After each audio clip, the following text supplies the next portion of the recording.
প্রতিটি নারী রান্না করার শেষে তৃপ্তি পায় কোথায় জানেন? যখন তার প্রিয় মানুষ খেয়ে বলে যে এটা না খেলে আপনি মিস করবেন। দুর্দান্ত টেস্ট। তো আজকে আমি রান্না করতে গিয়েছিলাম কলা পাতায় পনির ভাপা। অর্থাৎ অনেকদিন ধরে আমি কলা পাতা খুঁজি, কিন্তু ঢাকা শহরে আসলে বিশেষ বিশেষ পূজার দিনগুলোতে ফুলের দোকানে কলা পাতা বিক্রি হয়, কিন্তু আমি যখন যাই ম্যাক্সিমাম সময় দেখা যায় ফুরিয়ে যায়। তো গতকাল গিয়েছিলাম রাত্রে ফুল কিনতে, তো তখন যেয়ে দেখি একটা কলা পাতাই পড়ে আছে। তখন আর আমি মিস করলাম না, ভাবলাম যে তাহলে এবার নিয়েই যাই। যেহেতু বিয়ের মৌসুম চলছে তাই সব জায়গায় কলা পাতা কলা গাছ এইগুলো বিক্রি হচ্ছে।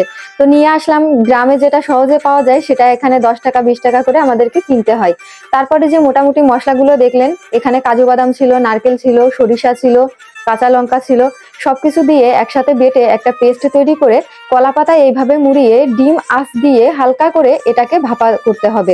আপনারা চাইলে একটা পাত্রের ভিতরেও দিতে পারেন, আমি সরাসরি কড়াইয়ের সাথে দিয়েছিলাম যাতে এটা সুন্দর হয়। তো রেডি হয়ে গেছে আমার পনির ভাপা, এবং প্রতিদেব খেয়ে তো অনেক প্রশংসা করেছে। আপনারাও বাসায় ট্রাই করে দেখতে পারেন, কেমন লাগে জানাবেন অবশ্যই। ধন্যবাদ সবাইকে। হরে কৃষ্ণা।